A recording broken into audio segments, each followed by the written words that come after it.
Livro A Geração Benjamim. Autor Joseph Prince. Sumário. Capítulo 1. A última geração. O tempo da graça. Capítulo 2. Por que a graça?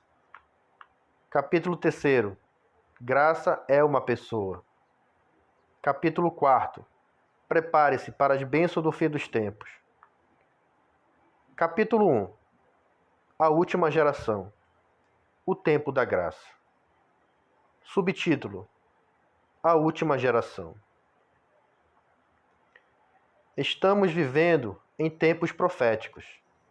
Em tempos como estes, Deus está revelando verdades proféticas que vão ser uma grande bênção para a sua igreja. Você vê? O ensino profético tem a capacidade de transmitir o que foi dito centenas, talvez milhares de anos atrás, para o aqui e agora. O que foi dito na época passada torna-se relevante para nós hoje. Uma verdade profética chave que eu acredito que Deus quer tornar conhecido para nós é que antes de Jesus voltar para o seu povo, a última geração se tornará conhecido como a geração Benjamim. Na verdade, o Senhor falou comigo e disse: a geração de Benjamim está aqui. O que marca a geração de Benjamim não é o julgamento, mas a graça de Deus. Agora, eu já ouvi sobre a geração Josué, mas eu nunca tinha ouvido falar da geração de Benjamim. Então, quando Deus disse que, lembrei-me imediatamente de que Benjamim foi o último filho de Jacó. Comecei a perceber o que o Senhor estava dizendo, que o Benjamim geração será a última geração antes de Jesus vir de novo. Subtítulo: Uma geração de graça. Quando recebi essa revelação, eu comecei a estudar a vida de Benjamim. Eu achei que o Benjamim geração é uma geração de graça.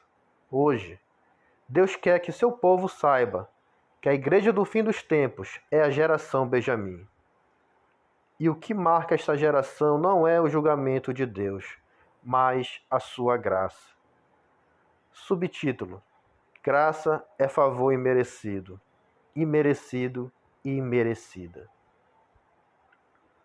Nestes tempos finais, Deus quer enfatizar a sua pessoa aos seus, que as suas bênçãos vêm somente pela graça.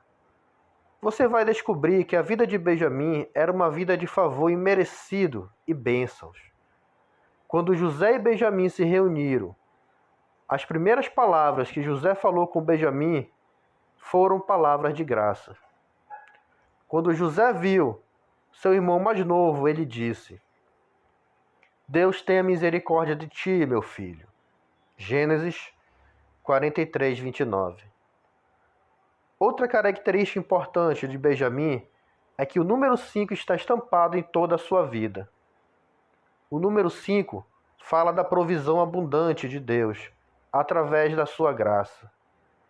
Apesar de todos os irmãos que comiam à mesa de José, a Bíblia diz que a porção de Benjamim era 5 vezes mais. Gênesis 43, 34.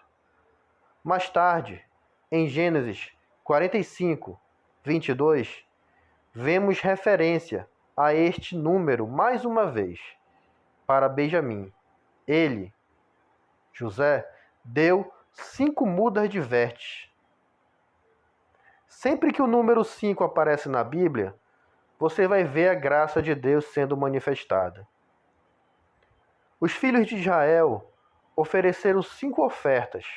Levítico 1, 7. Davi trouxe 5 pedras lisas com ele quando ele foi enfrentar Golias. 1 Samuel 17, 40. E Jesus multiplicou 5 pães para alimentar 5.000 pessoas. Marcos 6, 37 a 44. Assim, vemos que Benjamim simboliza a graça de Deus. Da mesma forma, A última geração, antes da volta de Jesus, é uma geração de graça. E se a graça é de Deus, seu favor imerecido, então nós somos a geração que vai experimentar seu favor imerecido, sua graça.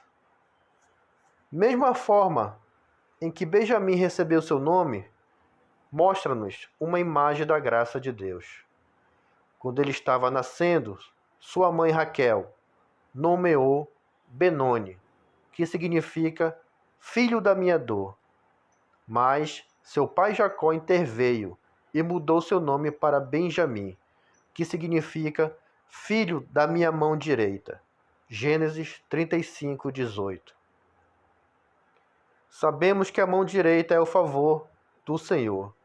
É a mão do favor, a mão que traz a sua ajuda. O salmista declarou: sua mão direita me sustenta. Salmo 63, 8. Não é lindo? Quando nascemos, o nosso destino era para ser Benoni, filhos de tristeza. Mas por causa de o que Jesus fez na cruz, nós somos agora Benjamins, filhos de sua mão direita.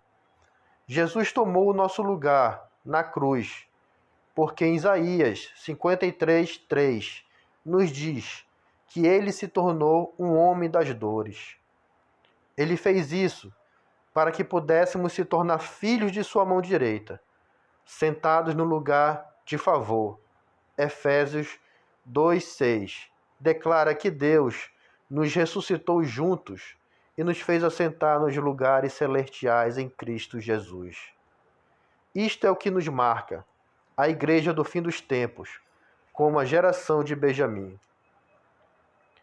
Não se apresse em acreditar em profecias que trazem medo ao povo de Deus.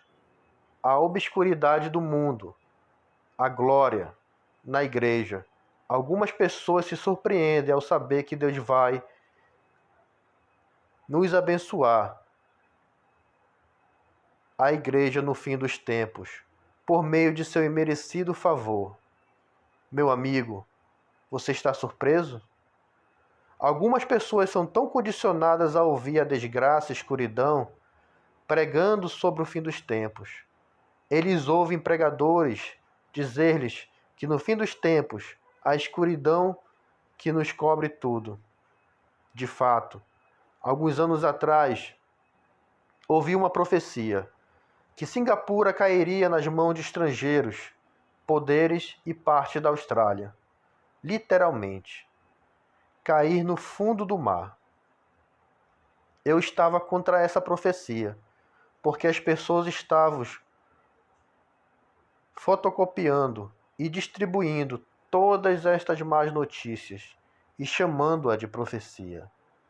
Não seja rápido para acreditar em tais profecias, que trazem medo ao povo de Deus. Deus não nos dá profecias para assustar seu povo. Em vez disso, o apóstolo Paulo disse que aquele que profetiza fala para edificação, exortação e conforto aos homens. 1 Coríntios 14, 3. Não é apenas como Deus usar profecias para edificar, exortar e conforto para o seu povo. Em vez de colocar medo neles, quanto às profecias, muitos anos vêm e vão, e nenhum deles tem vindo a passar. Se você é um daqueles que tem sido atormentado por medo por causa das profecias, desgraça e melancolia, eu tenho boa notícia, meu amigo. É verdade que Isaías 62 declara: pois eis que as trevas cobrirão a terra, e escuridão os povos, mas eles não param por aí. A segunda parte do versículo diz: mas o Senhor se levantará sobre vós, e sua glória será vista em cima de vocês. Assim, embora a escuridão possa cobrir as pessoas no mundo, o Senhor se levantará sobre nós, o seu povo. Ele o fará derramar a sua glória sobre nós. Subtítulo: Proteção e provisão para a geração de Benjamim. É óbvio que o mundo está ficando mais escuro e mais escuro. Mas ser encorajados que você não é deste mundo. Você é um filho de Deus.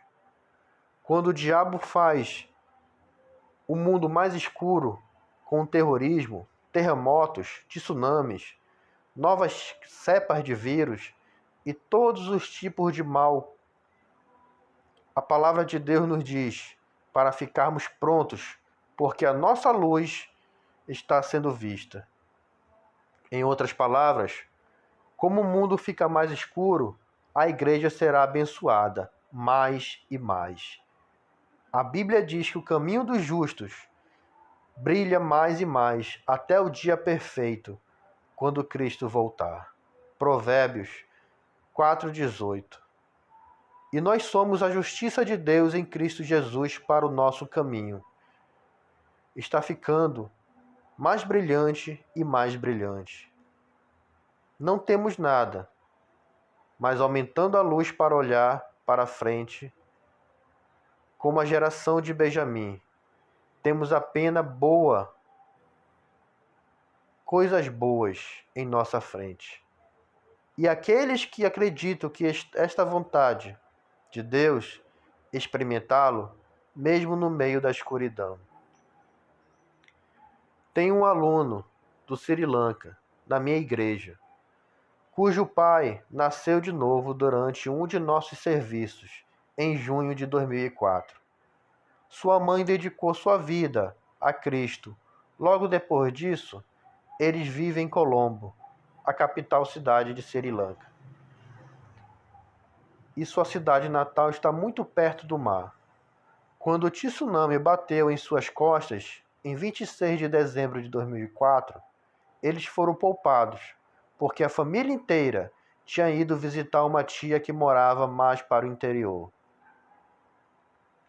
Após a onda assassina ter diminuído, a família fizeram seu caminho de casa para ver o que os danos o tsunami havia deixado para trás. Eles descobriram que o tsunami tinha parado apenas 3 casas a partir de sua casa. Deus não apenas protegê-los, ele também preservou todos os seus bens. Deus não é bom? O diabo queria que a família sejam Benones, filhos de tristeza, mas Jesus interveio para seus Benjamins, filho de sua mão direita de favor. Quanto mais os seus olhos estão abertos para ver Jesus na sua glória no Antigo Testamento, mais você vai entender o Novo Testamento. Nós somos a geração de Benjamim. Como a família de Sri Lanka, podemos esperar a ser protegidos, preservados e prosperar nestes últimos dias. Todos por causa de seu imerecido favor. Devemos nos apropriar desse merecido favor. Como podemos espiritualizar a vida de Benjamim? Alguns de vocês podem dizer: Pastor Prince, tudo isso soa muito bom, mas o que lhe dá o direito de espiritualizar a vida de Benjamim e dizer que é uma imagem do tempo do fim da igreja? Bem, temos de compreender que o Novo Testamento está escondido no Antigo e o Velho Testamento é revelado no Novo. Deixe-me explicar. O Antigo Testamento está cheio de imagens ocultas de Jesus, bem como Nova Aliança e suas verdades. O Rei da Glória aparece no Antigo Testamento como tipos, símbolos e sombras. Quanto mais os seus olhos estão abertos para ver Jesus em sua glória no Antigo Testamento, mais você vai entender o Novo Testamento. Paulo usou o Antigo Testamento e sombras para ensinar as verdades do Novo Testamento. Deixe-me explicar melhor, mostrando-lhe como o apóstolo Paulo usou tipos do Antigo Testamento para ensinar verdades do Novo Testamento. Carta aos Gálatas, capítulo 4, versículo 21 ao 31. Dizei-me, os que quereis estar debaixo da lei, não ouve vós a lei? Pois está escrito que Abraão teve 2 filhos, um da escrava e outro da livre. Todavia, o que era da escrava nasceu segundo a carne, mas o que era da livre, por promessa. O que deve ser entendido como ilustração, pois estas mulheres são as 2 alianças. Uma aliança é do Monte Sinai, gerando filhos para a escravidão, que é Agar. Ora, esta Agar é Sinai, um monte da Arábia, que corresponde a Jerusalém atual, porque é escrava com seus filhos. A Jerusalém que é de cima, porém, é livre, a qual é mãe de todos nós. Pois está escrito: Alegra-te, estéril, que não dás à luz. Esforça-te e clama, tu que não estás de parto, porque os filhos da abandonada são mais do que os que têm marido. Ora, vós, irmãos, sois filhos da promessa, como Isaque. Mas, como então o que nasceu segundo a carne perseguia ao que nasceu segundo o Espírito, assim também é agora. Que dizia a Escritura? Lança fora a escrava e seu filho, por de modo algum o filho da escrava herdará com o filho da livre. De maneira que, irmãos, somos filhos não da escrava, mas da livre. Nessa passagem, Paulo diz que essas 2 mulheres simbolizam 2 montes, que representam 2 alianças. Agar representa a antiga aliança, que é a lei ou os 10 mandamentos. E Sara representa a nova aliança, que é a graça. Agora, a lei do Monte Sinai. E o que Paulo diz que a lei ou os 10 mandamentos produz? Liberdade? Não. Ele diz que a lei produz escravidão. Por outro lado, a graça é a Jerusalém celeste, e graça traz liberdade. Não foi Abraão, mas Sara, que não podia produzir filhos, e ambos tentaram ajudar Deus a manter sua promessa a eles que teriam um filho. Quando Sara deu-lhe escrava Agar a Abraão, Ismael nasceu. Agar, que representa a lei, produzido Ismael, que nasceu de acordo com a carne. Gálatas 4:23. Se você quiser herdar as promessas de Deus, não confie no seu desempenho humano, em vez de olhar para suas promessas. Você pode ver, a partir desta passagem, o que a carne representa. A carne representa esforço próprio, ou esforço humano. Ismael nasceu segundo a carne. Em outras palavras, ele nasceu do esforço humano. Agora, observe o que Paulo disse sobre o esforço humano. Os que estão na carne não podem agradar a Deus. Romanos 8:8. O que Paulo quer dizer é que Deus não se agrada quando nós confiamos em nossa força humana. Sara, por outro lado, deu à luz a Isaque, não pela carne, não pelo esforço humano, mas por meio do Espírito. Por esse tempo, Abraão era muito avançado em idade e seu corpo era tão bom quanto jovem. E Sara, que era estéril, tinha se tornado duplamente estéril. Não, quantidade de esforço humano poderia ter produzido uma aliança para Abraão e Sara. Foi nesse momento em que nenhuma quantidade de esforço próprio ou força humana poderia alcançar resultados que Isaque nasceu. Ele nasceu por meio do Espírito, através da promessa de Deus. Agrada a Deus quando confiamos em suas promessas. Se você quiser herdar as promessas de Deus, não jogar a lei junto com a lei. Não confie no seu desempenho humano, em vez de olhar para as suas promessas. Em graça, a estéril pode se alegrar pela vontade desolada. Tem muito mais filhos do que ela, que tem um marido. Gálatas 4:27. É por isso que Paulo concluiu, em Gálatas 4:30, que nós estão a expulsar a escrava. O que ele quer dizer? Ele está tentando dizer para remover a lei, não brincar com a lei. Não dê ouvidos a pessoas que pregam a lei. A lei traz a morte. Quando a lei foi dada pela primeira vez, 3.000 pessoas morreram. Êxodo 32:28. Mas o Espírito da vida, quando Deus derramou seu Espírito sobre Pentecostes, 3.000 pessoas nasceram de novo. Atos 2:41.